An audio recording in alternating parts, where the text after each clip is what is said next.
I'm Josh Fenton, CEO and co-founder. Couple quick updates. A lot of coverage this morning on the primaries here in Rhode Island. A complicated primary season. Usually we have all the election results. In this case, we have some of the election results because so many are still up in the air due to the number of folks who voted by mail and traditional mail ballots. So a complicated election process. Final decisions in some cases should be known this week. Others won't be known till next week in some of those close races that require recounts. But it looks like in Cranston, Ken Hopkins had a huge win over Michael Farina. The Democratic side is still up in the air. Overall, the Senate leadership had big scares and lost. One of their key players, Senator Connolly, the chair of the Finance Committee, he went down in an anti-Metacomet development vote over there in East Providence. And Speaker of the House, Nick Mattiello, had a tough night. Numerous members of his closest inner circle up at the legislature went down to defeat. He did take out Maura Walsh, his #1 target, but overall, Speaker may have lost as many as 6 seats in his leadership vote. On a brighter note, let's head over to East Providence and Providence Country Day. Kevin Folan's the head of school. Kevin, thanks so much for joining us. Morning, Josh. Thanks again for having me. I appreciate it. Okay, no one's got a tougher job in America than those folks running schools K through 12. It's as tough a job as there is. We're battling a number of complexities. Let's talk about how's school starting. Well, Josh, knock on wood. I mean, so far, so good. I have to tell you, after the months of planning and agonizing and scrutinizing every small detail, it felt incredible last week to welcome our students and our families back to campus in person. So we've been at this for just over a week, and it's been awesome having people back on campus, because I really believe that a school isn't really a school without kids learning and without teachers teaching. How's it look? How's it feel? What's the overall atmosphere let's start with the students. How are they feeling? Well, I think there was a handful of students that maybe would not have minded if we didn't start until the 14th, like their public school friends. But besides that, the overwhelming feedback I've gotten from students is they're just so thankful to be back on site and not learning remotely. They're glad to be out from behind a computer screen. But listen, sorry. Listen, you have a huge advantage. Providence Country Day sits on over 30 acres. That's a lot different than most, say, public schools that are literally on the plot of land in which the building resides. Talk about that advantage of having these wide open spaces and the flexibility it gives you to be able to keep kids safe. No, you're right. At the beginning, you were commenting that, K through 12 educators have such a tough job. And on the one hand, we do.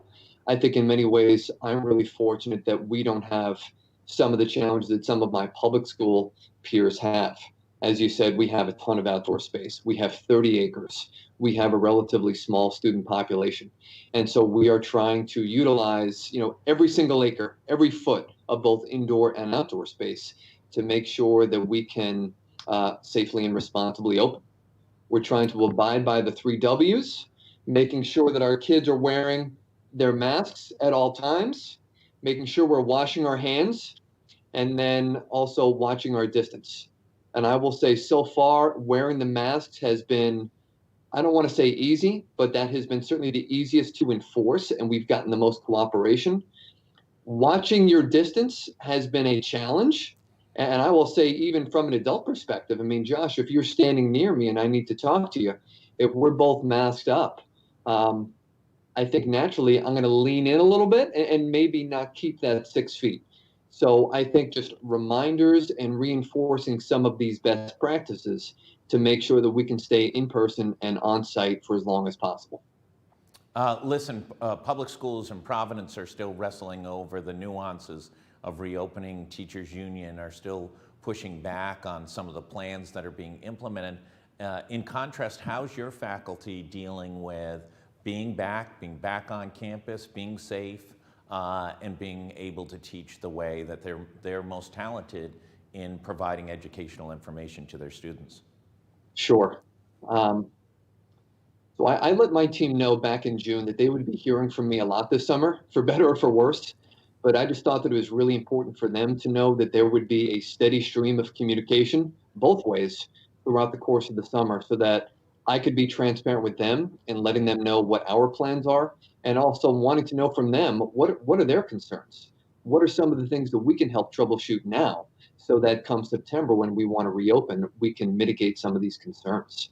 And I'll say, I mean, it's not 100%. We've still got a couple of teachers who are still really concerned. But I think just the flexibility that we've built into some of the planning, again, making sure that we're outside as much as possible, and we've got tents up all over campus, utilizing some of our bleachers, and then again, just reinforcing those three W's has given, especially our faculty and staff, the confidence that again, we can do this safely and we can do it responsibly.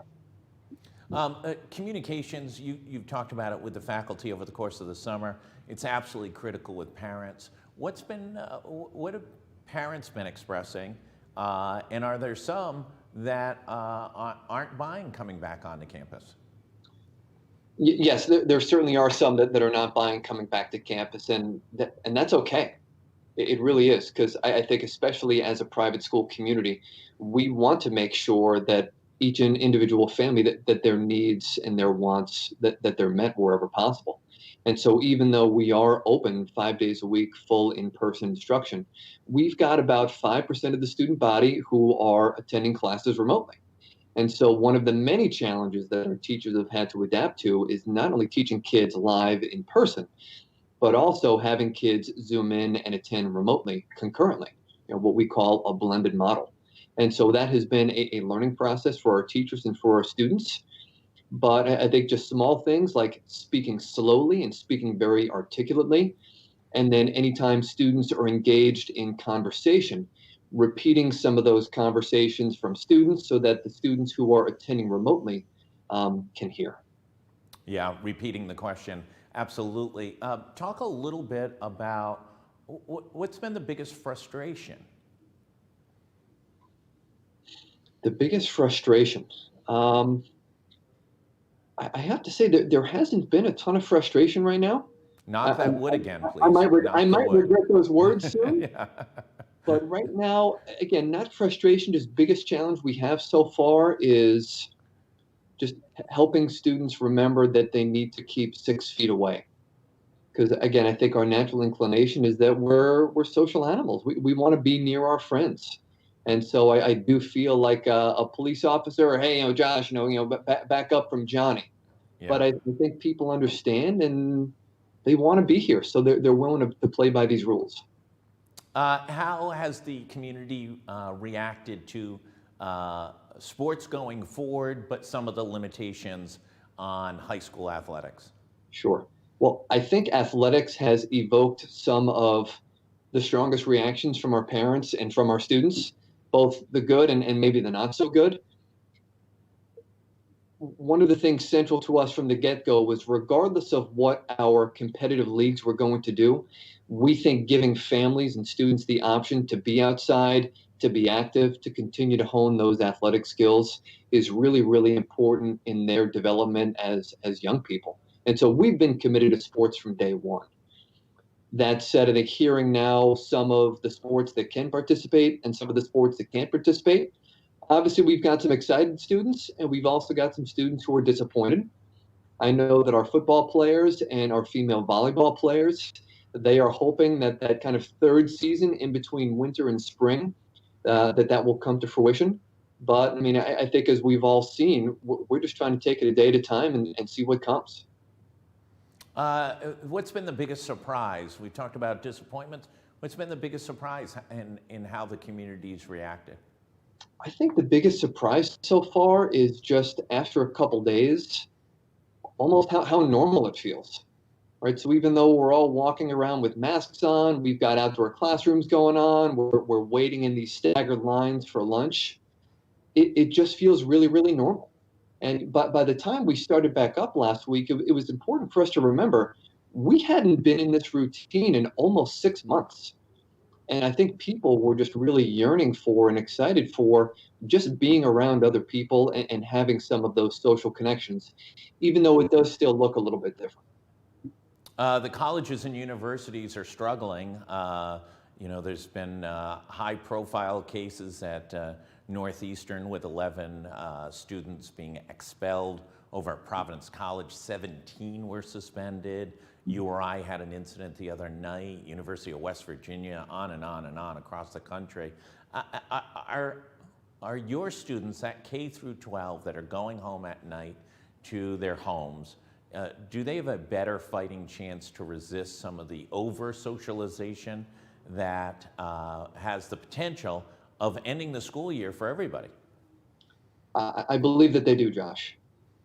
One of the things we've made clear to all of our constituents is that the only way that we can be successful in the long term is if we all do our part, right? So if we come to campus and we're abiding by these policies and then all bets are off at night or on weekends, we know that this is going to be short-lived.